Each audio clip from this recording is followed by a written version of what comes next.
today is Cashflow Bottlenecks that Break Contractors, and it's the first one of a four-part series around cash flow efficiencies and controlling expenses. We're going to be talking through this all month long, and in particularly in the back end of the month, we've got a special segment designed around AI principles and how that helps in today's world impact business principles. So we'll really be diving in to some of these. So I'm excited to kick off today with the cash flow that bottlenecks and breaks contractors. Now, when you think about this, you might think, well, is it for me? Is it that I'm a contractor? And really, it's how do you survive when you pay up front and get paid last? Right? So many contractors out there feel profitable. So many companies. You go out, you feel profitable, but you stay cash poor. And this is really a silent killer for a lot of great companies. And it's not because of bad workmanship. It's not because of bad clients. It's because of cash timing, right? So in this industry, in a lot of industries, in fact, you pay first while you get paid last. Right? And so there's a gap, there's a window, and this is where companies really suffocate. And it's really tough to get over that. So let's break it down the OBS style so you can build a business in 2026 that will never let you starve again, right? So construction, general contractors, builders, landscapers in the hardscape space, or anybody really that's doing upfront work, right? If you're one of these businesses where you have upfront costs, you have to front the labor, you have to front the materials, you have to front the equipment, and everyone else gets paid, but you get paid last, right? Then this is for you. And it's insane when you really think about it because the bigger the job, the bigger the crew, the more projects you stack, the more dangerous this really gets. Because growth increases revenue, 100%. I agree, it does, but it also increases the amount of cash that you have to float. And that's where it becomes dangerous. Some of you are doing 5, 6 jobs at once and wondering, why am I busier than ever, but still broke? I've seen it. I've seen it in live action. I have a hardscape, company that is in fact in that spot. 6 construction jobs, 6 different well-paying jobs, but cash poor, right? And so let's walk into the truth of that. And so, the illusion of profitability. On paper, you look great. Jobs are booked, crews are working, materials are delivered, and money's coming in eventually. Eventually. Not now, but eventually. And that's the trap. Profit doesn't pay the bills. It's cash. Cash pays them. And so if you're in that cash flow position, you need to understand that it works backwards. So when you start a job, you go deep into the red immediately. Suppliers want payment. Your team needs payroll, right? Payroll doesn't stop. You still have to float payroll, and your equipment rentals or your leases, they're charged, right? So your insurance, your fuel, all those expenses, all that overhead, all of that doesn't wait. But your client's payment, sometimes that's taken 30, 45, 60, 90 days, right? And that's where some builders and some builders actually, in fact, intentionally slow pay you because your pain is their float. So your partnerships also become a bit of a stress point. So why does good work, you know, why good work really doesn't protect you from bankruptcy? And it's because it's all about that cash timing. So how do we get in front of this front-loaded cost versus back-loaded payment trap? Let's give you an example of what I see out there. And I've actually lived this, with a client just recently. Start a $100,000 job, okay? In the first 30 days, they spent $20,000 on labor, 35,000 on materials, 10,000 on equipment, fuel and overhead. Total cash out was 65 grand. Okay? So let's do the math, pretty straightforward. On your first draw when you get paid, it's $30,000 at day 45. So you got $35,000 out of pocket, right? And that's on a job that technically wasn't even profitable. So That's the construction trap. So upfront costs, slow payments, cash starvation. And this is exactly why a lot of contractors get paid. It's that game, right? So how do you get in front of this? The first topic that I like to touch on is deposits. You must front load your deposits. If you're doing residential or small commercial, 30 to 50% deposits before anything starts. And really what I'm finding is 50% is the right number, not 30. Okay? Because this will help you cover materials on site and start a billable milestone that should be somewhere around that balance of 25, 20, and so on. Whatever's left, 5% at the end. Okay? For builders and general contractors, I would actually push, and this is really important, push for biweekly billing, not a percentage of completion. Because I have found it that when you're waiting for a percentage of completion, in fact, what's happening is that you are then waiting for your team to complete jobs. You're then waiting for materials potentially to still be drawn back before you start to invoice and start that cycle 30, 45, 60 days. So I like to position a bi-weekly invoicing. And in fact, that's what we did with this organization. And add mobilization fees up front as well. If you're traveling, get those costs up front. Bills that are based on deliverables, again, not on a percentage of completion, right? And charge interest on overdue invoices. A lot of people forget to do this. They say they're going to do them, they don't actually do them, and it continues to be a problem. So this is another one, send conditional lien notices early. Set those prior to you starting your job. Put the wording inside your contracts that you will send out liens. So to ensure that you protect yourself. Now, for large commercial, a line of credit is a must-have. You must establish this. And you must establish the right vendor terms. Okay? Generally, those vendor terms need to be around that 30, 45 or longer to allow you to have that window so that you pay them later, not first. Okay? You must tie billing to approvals, materials delivered, inspections, and engineering sign-offs. You got to get all that out of the way. And the rule I want you to tattoo in your brain today, if anything, is never start a job that you can't afford to float. But even better, stop floating the jobs. Like that's really what you should be looking at doing. Remember that your client is not your bank, right? So don't be throwing your money in there until you get, you should be getting them to pay you first and then start the jobs. This is where most contractors fail because working capital is a strain and becomes a strain. So because they treat cash flow like a wish and not a system. So let's talk some tools. Again, I position the line of credit as the first one. I have to tell you, a line of credit is not a luxury. A lot of general contractors, a lot of folks in this type of industry believe that it is, and it's not a luxury. It's reality that it's an oxygen to your business, right? The size of this line of credit should be around 10 to 20% of your annual revenue. That's what you should be looking for. That's the sweet spot. Interest only when drawn. So when you set that up, like make sure that it has those terms. Okay?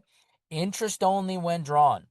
Not you're paying interest when you have that cash sitting idle. And only used for timing gaps. Do not use this to cover losses. Okay?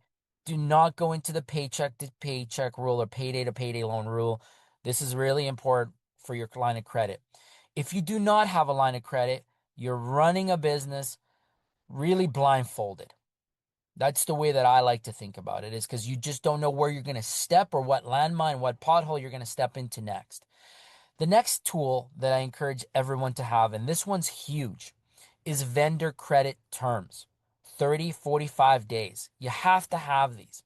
Okay. Another one is fuel cards.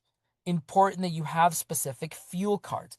I saw so many service companies that go out and buy fuel either with credit cards and or cash. Don't do that. Like, don't do that. Number one, if you're paying retail, you're getting burned. Like, go set up an account with a Petro Pass. You're gonna buy in bulk.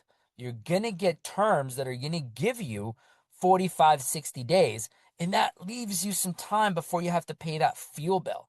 And I'm shocked at how many times I go into organizations in large ones. I'm not talking like small startups. I'm talking about, 3 to $8 million accounts, businesses that don't have fuel cards. Big no-no. Okay. The next one is rental accounts. If you need equipment and you're not buying those equipment, like you're not buying machinery, but you're renting it for your jobs, establish rental accounts again with net terms. And the same for bulk material purchases, right? Do not go pay for those up front. Make sure that you have those because every day that you extend those terms is a day you don't burn your cash. Okay. The next one is cash reserves. And this is the gold standard. A minimum of 1 to 2 payroll cycles. A minimum. Okay.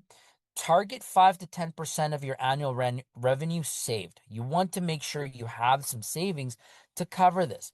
Lock reserves, so no touching it unless it's an emergency. Get into some really good practices. This is your breathing room. Do not think about this as anything else but that. That's your breathing space. It's your survival space. And factoring. Now, I want to be careful with this because this you have to use with discipline. You can only use factoring if you're growing fast, if you've guaranteed payouts, and or collections are slow, and the margins can absorb the cost. If factoring is your core strategy, you're skating on thin ice, my friends. Okay. And so use it as a bridge, but not a foundation. Okay. Those are some of the tools. And now we're going to jump into some specific pricing and cost mistakes that particularly drain your cash. Okay. So if pricing is wrong, your cash will always be wrong. It will always be wrong. So, so here's the major sins. Okay. Sin number one, mistake number one, underestimating your labor. Man, I've seen this so many times. So many times. You go in, somebody provides a quote, they underquote labor by 15, 25% every single time. Okay. You want to know what they're missing? They're missing mistake number two, overhead. They charge for the guys in the field, but they're not charging for the folks in the office. But the folks in the office still got to do work for that job, right? The admin, they still got to process invoices. There's still time there, right? The overhead, the building, the heat, the internet, right? The insurance, the fuel, all of this stuff. How about the owner's salary? Who's paying the owner's salary? Right? All of that is got to be completed and compiled in that overhead and brought back to that labor quote and to that full labor quote. So if you don't allocate this, the job will look profitable on paper, but when you're done, you'll bleed out cash in real life. Okay. So it's critical that you cover mistake one and two because they blend together. All right. The third one, I sort of touched on it, is that you're not charging for mobilization. That's travel, setup, teardown, fuel, delivery, equipment staging. All of this is billable. It's all billable time, right? Because guess who's charging you, right? Your workers. If they're on the job, they're clocked in, they're driving, they're charging you. So you should be charging your project to that. That time needs to get allocated somewhere.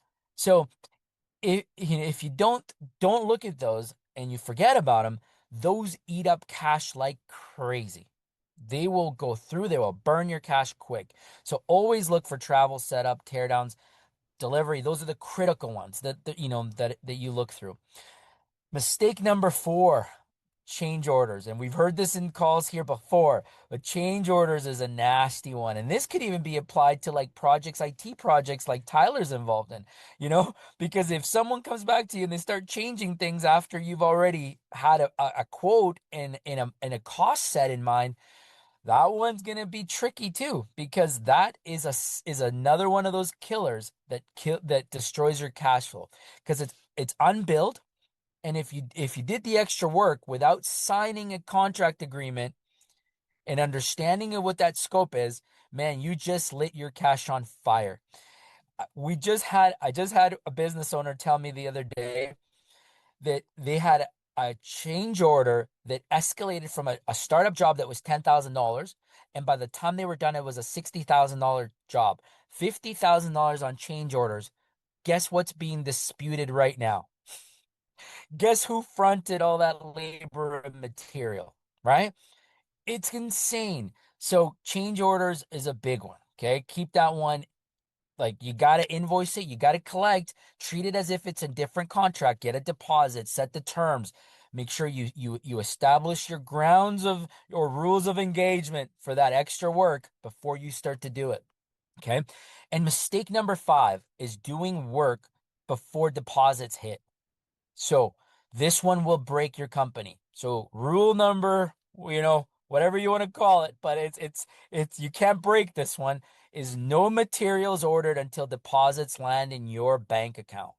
No labor scheduled until materials are actually on site. Okay? You don't do that, period. You just can't afford to do it. Okay? Now, let's go in. Those are the mistakes. So let's talk about how do you turn this into a structure that helps you win in 2026, right? This is the model I suggest that you run with because I've seen so many people win when they do it this way. They front load deposits, okay? Deposits must cover all your materials and again, your early payroll. Minimum 2 payroll cycles. So that's why I'm now leaning to a 50% deposit opportunity. Okay. Biweekly billing. Shorten your pay cycle. Monthly billing is too long. And for sure, if you're progress billing as a percentage of job completion, that is a sin. Do not do that. Okay. You will burn your cash. So every 2 weeks, just put it on your contract. We're going to invoice you every 2 weeks because you've got labor to pay every 2 weeks. So why not get paid? Okay. This makes sure that every job gets a labor plan, a material plan, and a cost of completion, a cash flow forecast, and working capital for the requirement of this job. And this way you avoid surprises. Okay. Number 4, you set up those vendor terms and lines of credits. Stretch your outflow, accelerate your inflow. That's the formula that you're working with. And then you attack that gap from both sides, right? You get paid sooner, you stretch your payables later. That ensures that you get your money in. And you cash reserve bucket.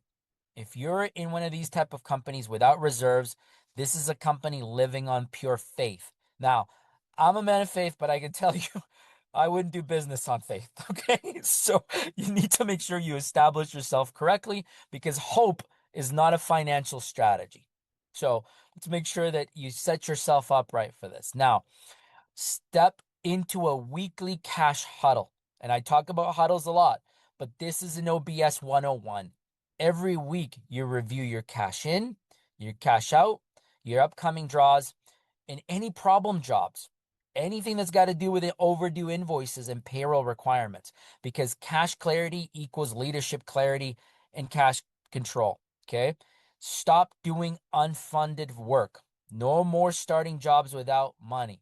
No more paying banks for clients. No more being the hero. I know you get into the hero mode because you want to take care of your customers. I know that's what drives you to get here. But ultimately, that's what's going to kill your cash flow. So growth without cash equals collapse.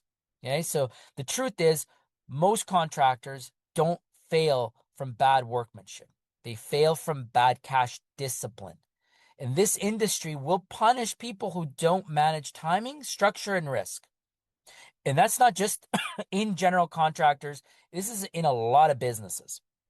But once you understand the rules of the game, once you build properly, once you protect your cash, and once you create that working capital, your entire business shifts. You stop surviving, you start scaling, you stop chasing every payment, you start controlling them because you set the terms in advance. We told you how to do that. Okay. And you stop living job to job. You start building a company that builds you wealth. So remember, we don't go broke doing good work. We go broke floating the work. Okay. But not anymore. We're going to stop that now. So let's build a business in 2026 that'll never run out of oxygen, right? So let's get into it. Let's talk about how we can dive a little deeper into some of these principles and maybe what you've seen out there in your own world and how you've survived these bottlenecks.